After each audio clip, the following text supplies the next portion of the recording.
Selamat datang di segmen analisa. Kita dalami kembali kasus dari diplomat muda Arya Daru Pangayunan. Di video kali ini kita akan fokus adalah terkait dengan hasil pemaparan dari Polda Metro Jaya. Ada beberapa hal yang sebenarnya menjadi petunjuk nyata adanya terkait keterlibatan orang lain atau masalah pidana. Salah satu poinnya adalah petunjuk nyata dari keterangan supir taksi. Sebelum kita sampai ke poin tersebut, kita baca poin-poin lainnya yang menurut aku ini sangat penting ya, karena dari tim penyidik sekarang dan juga dari kuasa hukum keluarga Arya Daru itu sedang berjuanglah dengan kapasitasnya masing-masing untuk membuktikan apakah ini ada unsur pidana atau tidak. Oke, poin yang pertama adalah pada tanggal 28 Juli 2025, bertempat di ruang rapat di Reskrimum Polda Metro Jaya, keluarga almarhum ADP diundang hadir untuk mendengarkan langsung paparan dari para ahli, psikologi forensik,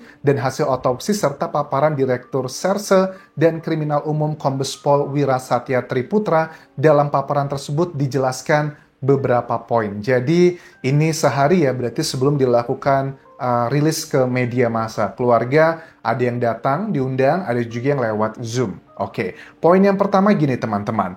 Pihak Polda menjelaskan mengenai perjalanan almarhum yang terekam CCTV dari awal almarhum berangkat kerja pukul 07.15 terekam di CCTV kosnya. Lanjut ke kantor Kemenlu, kemudian di meja kerja sampai terlihat almarhum minum obat. Pada pukul 17.30, terekam di GI, Grand Indonesia bersama Farah dan Dion. Nah, minum obatnya ini apa? Apakah paracetamol kayak Bodrek yang sakit kepala gitu? Dugaanku sih mengarah ke sana. Karena di hasil otopsi pun juga ditemukan ya, bagian yang paracetamol tersebut. Tapi kalau CTM, minumnya jam berapa ini? Kemudian di meja kerja, apakah dia sempat tidur dulu? Karena kan CTM itu udah minum satu aja, kita nggak bisa kerja ya, kayak lemes saja. Ya mungkin juga minum obatnya adalah bagian-bagian itu. Tapi kita pengen tahu kan ya, keluarga pun juga bertanya-tanya terkait dengan kandungan CTM dan juga paracetamol itu dosisnya berapa banyak sih? Karena kan ditemukan di bagian-bagian tubuh dari Arya Daru, teman-teman. Oke, dan di 17.30 terekam di Grand Indonesia bersama Farah dan Dion. Padahal di hari itu juga ada chattingan ya yang sudah muncul sekarang banyak di media bahwa pada makan siang ya, Daru tuh sempat ngechat istrinya di Jogja, Pita bilang bahwa saya mau diajak makan nih di kantin tempat mereka bekerja, makan mie ya, bersama Farah dan juga Dion. Habis itu ketemuan lagi di situ. Apakah itu sebuah kebetulan doang atau memang adalah bagian yang sudah direncanakan? Karena keterangan-keterangan Farah ini pun juga aku baca dari report yang aku dapatkan ini teman-teman. Farah itu memberikan keterangan ke penyidik dugaannya adalah mendiang Daru atau almarhum itu beberapa kali cerita terkait dengan dia yang tidak semangatlah terhadap hidupnya. Apakah itu sebuah fakta ataukah sebuah framing? Oke, lanjut lagi. Di bagian kedua adalah penjelasan rekaman CCTV yang berlanjut di Grand Indonesia, di mana almarhum ADP melakukan pembelian baju di Uniqlo, terus pembayaran di kasir Uniqlo, dan di koridor Mall Grand Indonesia. Mereka bertiga berjalan, ada ADP, Dion, dan juga Farah. Oke. Unik nih. Ngapain sampai nemenin belanja? Apakah nemenin belanja atau enggak? Tapi kalau ada keterangan di mana katanya kan almarhum itu sempat moto baju ya yang dikirimkan untuk istrinya di Jogja, minta pendapat. Ini bagus atau enggak? Kayaknya belanjanya tidak bersama mereka, tapi mereka cuman bertiga berjalan. Kan di koridor mall Grand Indonesia mereka bertiga berjalan. Nah, apakah mereka tidak ikut belanja, cuma nunggu doang? Sepertinya detail-detail ini akan menjadi salah satu petunjuk. Terus juga kan baju yang Uniqlo itu ditemukan teman-teman di kediamannya Arya Daru di kos-kosannya. Padahal ada tas yang Uniqlo juga sama ransel itu ditemukannya di bawah tangga rooftop kantor Kemlu. Ini unik loh. Apakah dipakai di dalam atau dibawa di tenteng? Aku bingung nih, apakah mungkin sempat ganti baju? Jadi ada beberapa bagian-bagian yang terpotong, makanya ngebuat common sense masyarakat Indonesia kayak nggak make sense gitu loh. Oke, lanjut lagi, kita pahami data berikutnya. Almarhum ADP juga terekam CCTV dan Mall Grand Indonesia sewaktu menunggu taksi untuk pulang. Nah, ini aku lihat ya waktu liputan di Kompas TV, program Dipo ya, itu juga melakukan investigasi ke sana dan ngecek dengan salah satu pekerja tim PR-nya bilang bahwa memang untuk taksi di situ tidak membutuhkan pemesanan lewat HP. Jadi kita langsung datang aja ke situ, ngambil antrian. Kalau di Bangkok ya, aku di bandara gitu biasanya, kita langsung ngambil antrian nomor berapa nanti akan muncul. Itu banyak sekali. Sepertinya juga, aku nggak tahu ya, karena aku tidak tinggal di Jakarta, sepertinya juga menggunakan sistem seperti itu. Jadi memang handphonenya sudah tidak dipakai lagi di sana. Nah, apakah Daru tidak ada handphone sebenarnya di situ? Handphonenya sudah di tangan orang lain, ini yang menjadi teka-teki karena kan handphonenya Daru sampai saat ini masih belum ditemukan. Nah, dalam perjalanan taksi, Bluebird disebutkan di sini mereknya, dalam paparan penyidik, almarhum ADP seperti diikuti oleh seseorang yang menurut supir taksi yang diwawancara, almarhum seperti menoleh ke kanan dan kiri, serta tidak konsisten dan memutuskan tujuan. Dalam memutuskan tujuan, awal tujuan ke Bandara Soekarno-Hatta.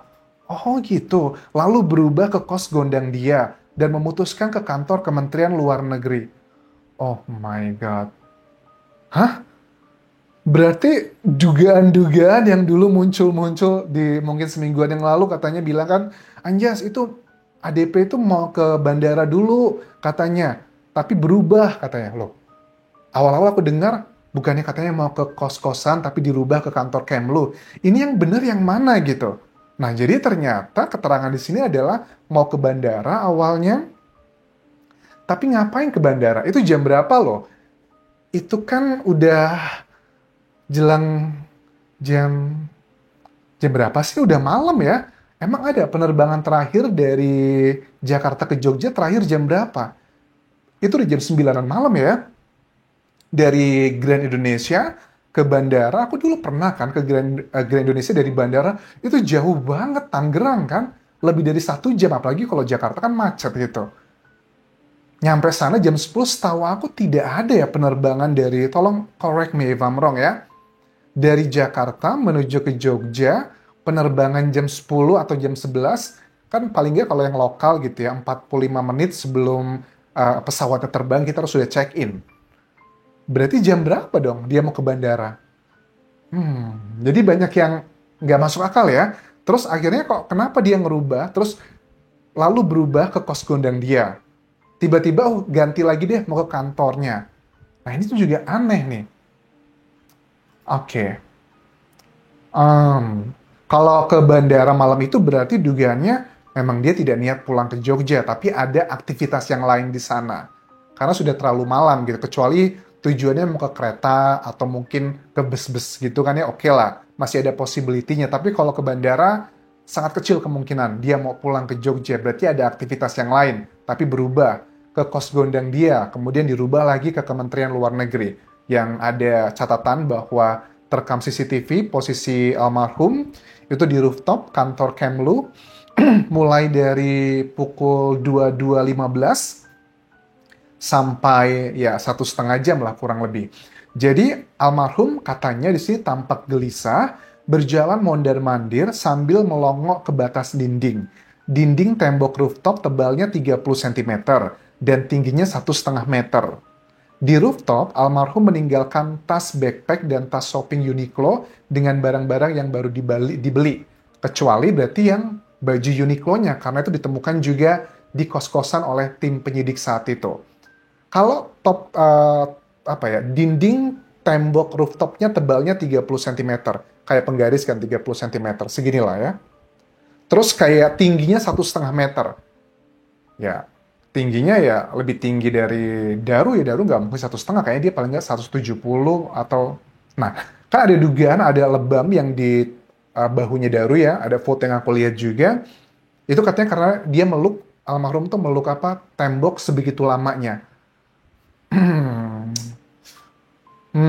Agak bingung caranya. Coba direkonstruksi bagaimana meluk tembok, kemudian biru-biru. Aku bingung sih, nggak masuk apa yang terjadi gitu.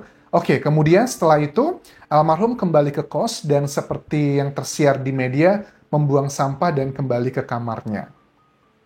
Oke, ada beberapa poin-poin lainnya yang menurut aku juga terlalu banyak yang nggak relevan.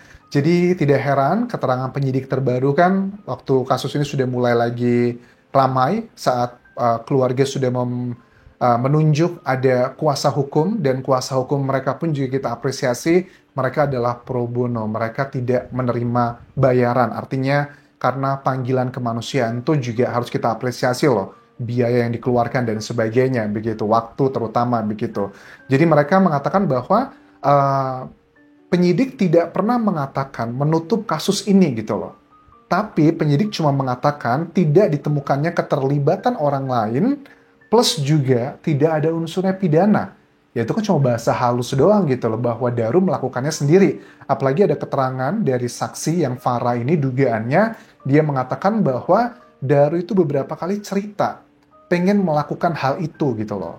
Hal itu adalah bagian yang diyakini dari sebagian orang yang cenderungnya ke penyidik bilang bahwa ini semua karena keinginannya Daru gitu loh. Dan ditambah lagi dengan supporting data, ada keterangan dari psikologi forensik bahwa ada data-data teman-teman yang menurut aku sebenarnya kurang relevan ya. Paparan psikologi forensik yang bilang ada website tahun 2013 almarhum pernah terhubung dengan website tersebut yang identik untuk konsultasi terkait dengan keinginan orang-orang yang tidak semangat lagi dalam hidupnya. Oke, banyaklah. Dan menurut aku ini sih, ada nggak bukti dari Farah kalau memang betul Daru pernah bercerita seperti itu? Misalnya ya buktinya apa? Apakah pernah chattingan? Kan ada bukti itu juga bisa menjadi salah satu petunjuk. Atau ada hal-hal atau tanda-tanda lainnya itu juga harus bisa menjadi supporting data, tidak cuma dari keterangan satu aja. Karena kan alat bukti itu ada 5, keterangan saksi, keterangan ahli, keterangan terdakwa, petunjuk, dan juga surat. Dan harus ada 2 alat bukti yang kuat, kalau itu mau dikategorikan sebagai fakta. Kalau hanya keterangan dari Farah doang sebagai saksi, dugaannya dia mengatakan seperti itu, ya belum lengkap kategorinya sebagai fakta. Sementara itu dulu yang bisa aku update terkait dengan kasus ini. Kita berdoa semoga untuk keluarga dari mendiang atau almarhum Arya Daru Pangayunan diberikan kekuatan, terutama untuk istrinya. Semoga segera ya tidak ada yang sembuh ya dalam sebuah sakit kecewa seperti ini. Cuma paling nggak diberikan kekuatan untuk bisa berbicara ke media.